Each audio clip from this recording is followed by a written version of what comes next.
Hello class 6. Let's continue the chapter 4, the rise of kingdoms and republicans.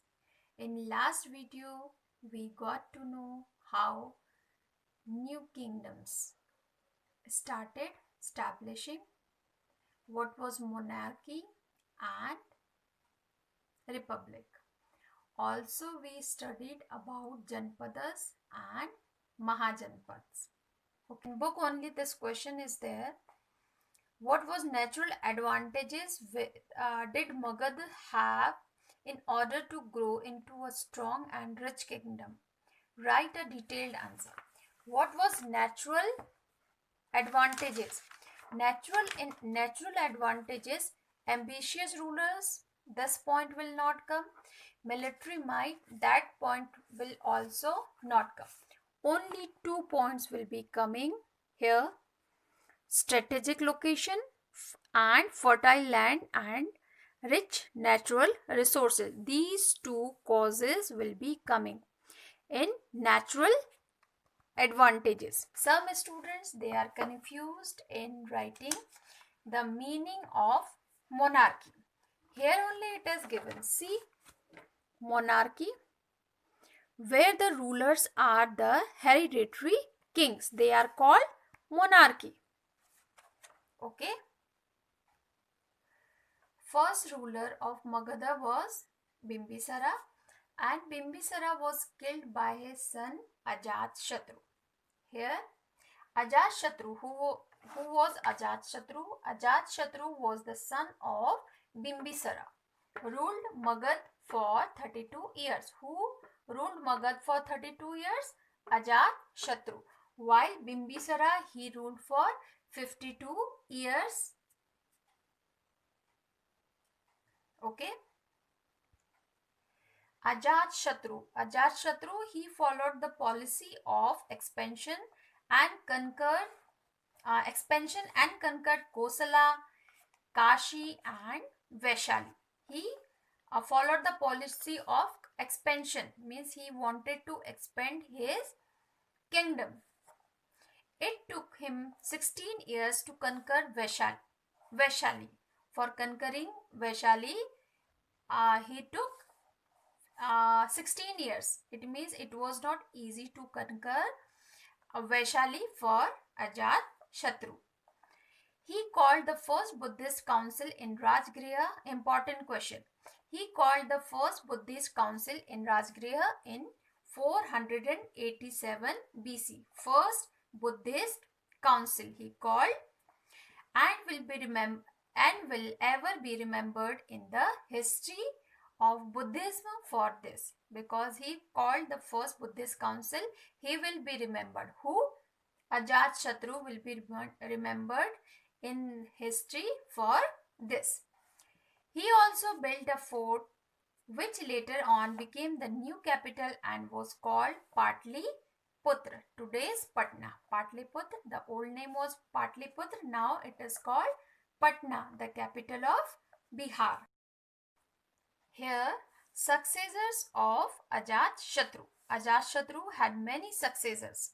After Ajatashatru, many more successors came, but they were not capable. They were not so powerful also. That's why they were unpopular. The dynasty of Bimbisara was overthrown by Shishunaga. Dynasty of Bimbisara was overthrown by Shishunaga, the governor.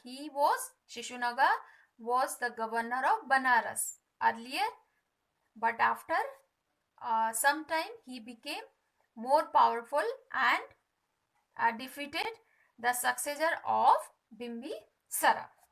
The last king of the Shishunag dynasty. The last king of Shishunag dynasty. Kalasaka. Kalasaka, the last king of Shishunag dynasty. After Bimbisara dynasty, who came? Shishunaga dynasty. Now Shishunaga dynasty was overthrown by Mahapadmananda. And who was the king that time? Kalasaka. Kalasaka was the last king of Shishunaga dynasty, who was murdered by Mahapadmananda, and who became the ruler of Magad. The last Nanda king. Important question again. The last Nanda king, Dhanananda, was defeated by Chandragupta Maurya. Okay, the founder of Maurya dynasty. Now, political structure in the kingdom. Political structure. First one, the position of the king. What was the position of the king that in that period? The kingdom was ruled by the king and it was hereditary. The king was all powerful and king was very important person. He was treated like a god. He was treated like a god and lived in a beautiful palace with officials and servants to assist him. Second one, administration. Administration. Now, a council of advisors helped the king to rule the land. Heads of villages also helped the king in administration. The king had the power to collect taxes. He received 1/6 share of the produce from the farmers. The main income was tax. 1/6 share of the produce from the farmers in cash or in kind, maybe in the form of crops or in cash. Similarly, craftsmen had to give a share of their products to the king and even give him free service. If any work they had to do in king's palace, they had to do in free of cost. Who? Craftsmen.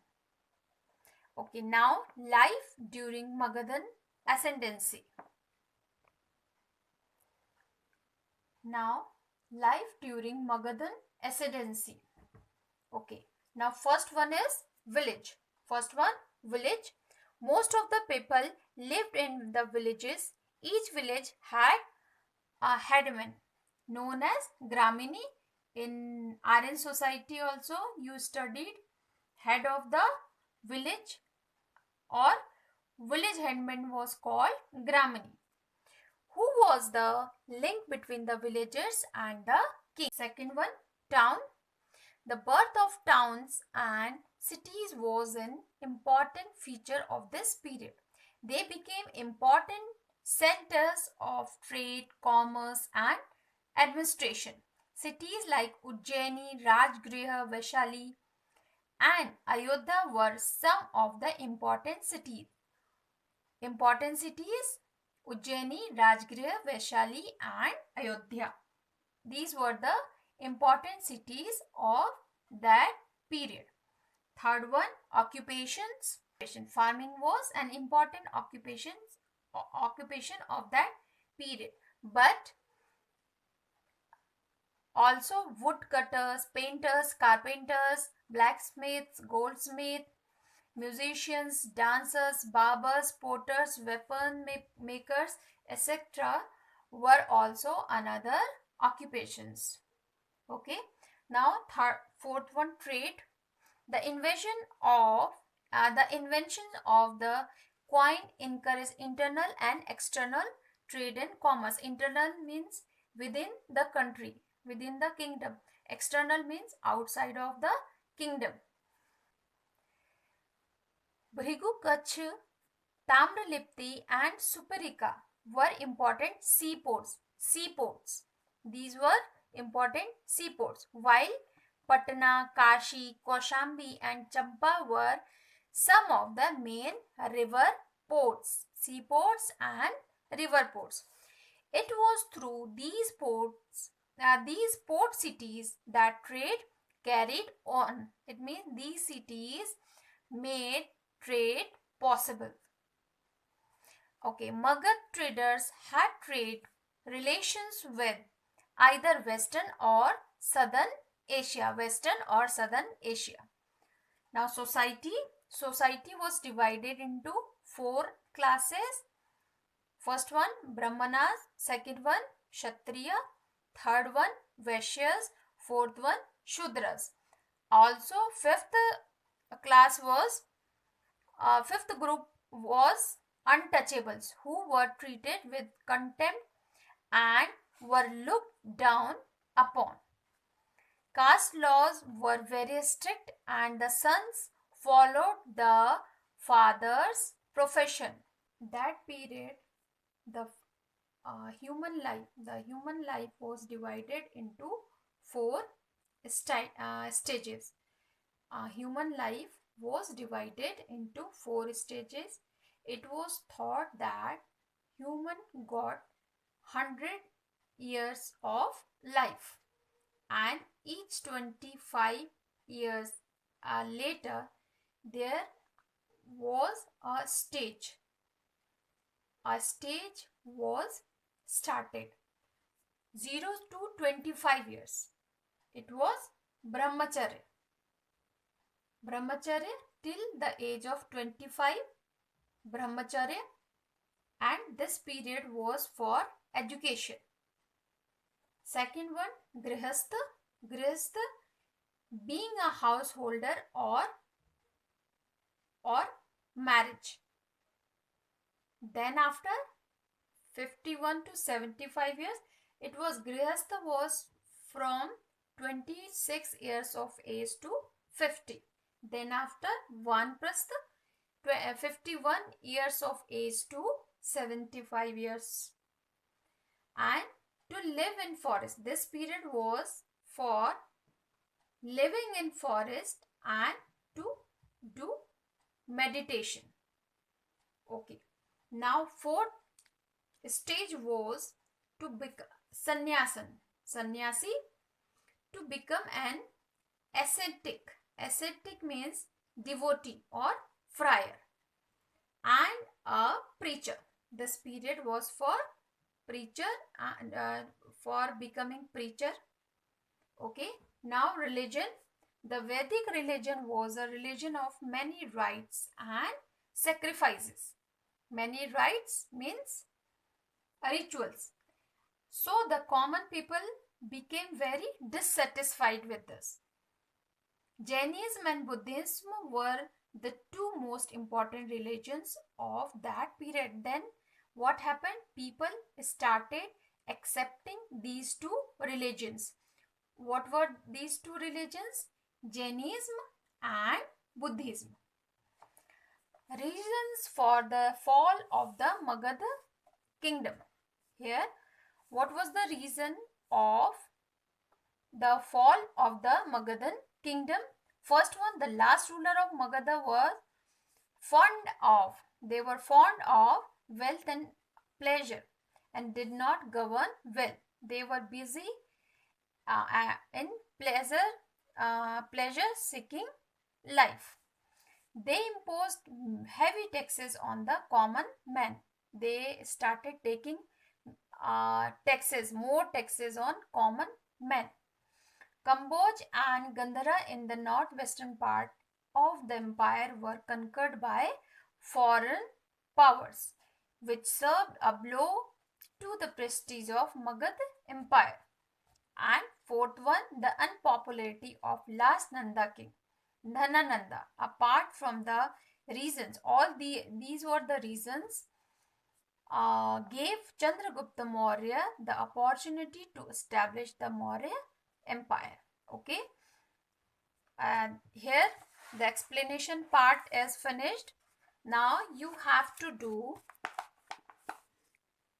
this exercise B. Exercise B you will do in book only. Okay, see, these are long answers that we will do in notebook. Exercise D, match the columns, you will do in book only, and fill in the blanks. Fill in the blanks also you will do in book. Many students, they do not send these exercises along with their work. when they do assignments, they do not send these exercises. I want you all to do these exercises in book. Okay, that's all for the day. Thank you.